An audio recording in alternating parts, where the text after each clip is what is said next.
Thank you. Thank you both for your appearance. Secretary Granholm, Norway is one of our oldest and best partners. They have a very strong military and defense industry. A company known as Nammo, Norwegian Ammunition Company, is vital for the security of Europe. They produce a lot of the munitions, for instance, that are being used in Ukraine. They currently face constraints that prevent them from expanding. Are you aware of this situation? I'm not. This is not an urban legend. It's not a myth on social media. This comes directly from their CEO. In central Norway, Nammo cannot expand its production to meet the demands in Ukraine because there's not enough electricity on Norway's grid. And the reason there's not enough electricity on that portion of Norway's grid is it's all being used by nearby data servers for TikTok. As he said, we are not able to supply troops in Ukraine because of cat videos.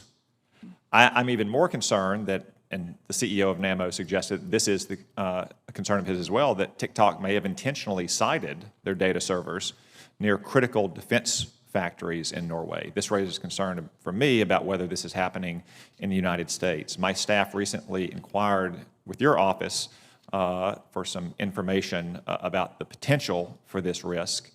They were told that our inquiries needed to be on official letterhead and signed by me. Is it the policy of your office that you only respond to senators and congressmen when the requests are on official letterhead? No. And signed by the senator? No. Okay, thank you. So I hope now and in the future, whenever our staff sends what are not hostile questions simply by an email, we can get more prompt responses. Now, are you aware of any risk in the United States to our defense industry because of the siting of large data servers, whether owned by TikTok or other companies, near defense industrial factories? I'm concerned about making sure that we have enough electricity to be able to fund not just defense entities, but regular households as well. And whether it's this, which I am eager to look into, or Bitcoin mining, which also is a huge energy suck. I want to know what can be, first of all, how we can add additional energy to the grid, but also how do we provide incentives for efficiency of those enterprises as well. So I'm concerned about the overuse of energy for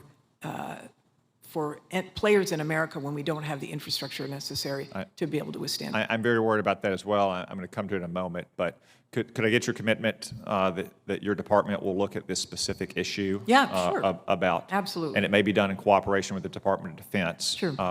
That we are not constrained in our defense industrial base at a time it needs to expand because of the location of large data servers, especially large data servers owned by foreign companies like TikTok. Now, to the broader point, it wouldn't be an issue, at least a big an issue, if there was sufficient electricity on the grid to meet all of our needs, not just now, but as our nation grows in the future.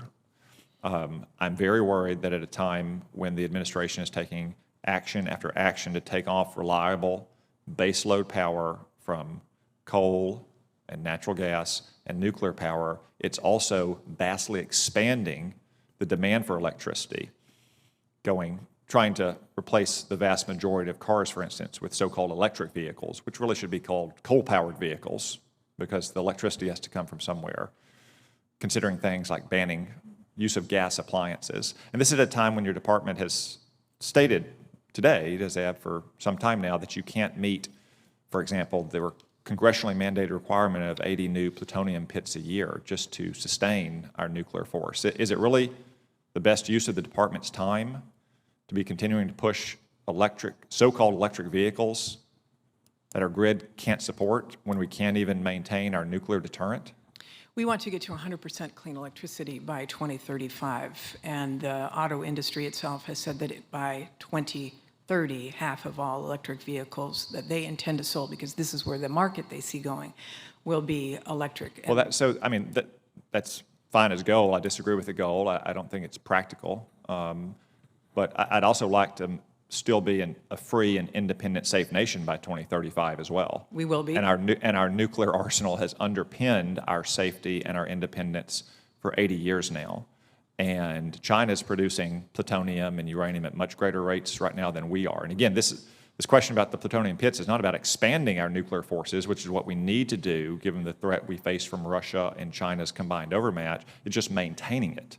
Like, I would think that this would be the most urgent question that your department faces, because it's about our survival as a nation, not our simple mix of what kind of cars we use 12 years from now. Well, clearly, making sure that we have a safe, secure, and effective nuclear deterrent is a top priority of the department and of the NNSA.